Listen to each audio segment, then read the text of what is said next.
Dear Gaia, or Prithvi, Ninasang, Papa, Cybele, Pachamama, or any of the other ways we've imagined you, so often like a woman. Dear Mother Earth, throughout the ages, you sought to speak to us. You've spoken through the beauty and intricacy of your form, through the abundance with which you've furnished our needs, through the ways you've made us feel at home upon you. You've taught us how much to take from you, in what season, and how to give back to you and care for you, so that your beauty and bounty may continue for your own sake and for ours. When we haven't listened, when we've taken for granted all that you give us, when we've taken too much, then your voice has become harsher. At those times, you couldn't give us what we wanted, even what we needed.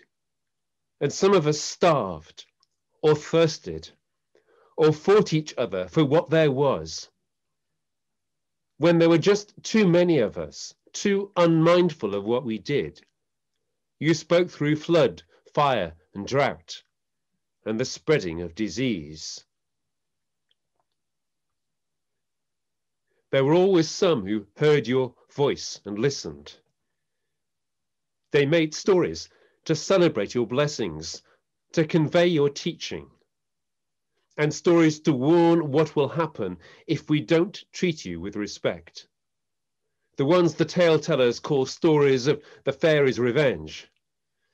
In the stories, we've imagined a welter of beings, fairies, spirits, nymphs, jinn, devatas, to speak for you as local expressions of facets of your being. It seems a fitting fancy, since though you are one Mother Earth, big, blue, and beautiful, your systems are manifold, your cycles and seasons, your habitats and elements, your myriads of different species and all their interactions. But not all of us listen, either to you or to the stories you've inspired. So again and again, we have to relearn the lessons and learn them the hard way. Always there are more of us. Always we take more from you. We ravage all you have. If you're to be imagined as like a woman, then what we're doing to you is like a rape that goes on, unceasing, and you're begging us to stop. You're screaming at us to stop, and you're fighting to protect yourself. Through this disease, born in breath and touch, your voice cries out to all humankind, cries against our penetration and devastation of your wild places, our cruel treatment of your wild creatures, the dense weight of our teeming billions, the pain of their inequality, the speed and frequency of our vehicles spraying pollutants all over you. Yet even now, we don't hear you. We pretend this disease is just a health problem, an invading enemy we have to fight to victory. We don't comprehend what you're telling us, even as you compel us to stop flying, stop going, stop doing, to just stay where we are and in this pause, contemplate what is.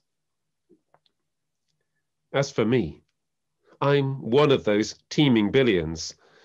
In nearly everything I do, I'm part of the impact upon you. So I beg your forgiveness in the same breath as I plead for your mercy upon my life and upon those I love, and as I accept the loss of one of them, a kindly man of peace, whom you've taken. What can I do? I can't compel my fellows to do anything. I can only commit my intention to allow the pause, to cultivate in each moment my consciousness of you, your beauty and intricacy, and your creatures and other people, since they're all part of you. To listen as you speak through what's happening. To listen to the stories of what has happened.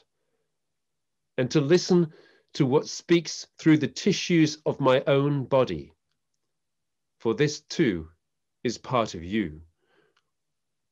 Through listening so, I hope I'll know how to act, how to treat you, dear Mother Earth, with kindness and gentleness, with respect and restraint, as if you were a beautiful woman whom I love. I know there are others who hear you and love you. Maybe they are many. Maybe there'll be enough. Will it help if I and they keep telling those stories? Please forgive us, Mother Earth, for what we've done to you. Please keep speaking to us and teaching us how we need to be. And I ask you to speak gently in spite of all you've suffered. Yours most sincerely, Anthony Nanson.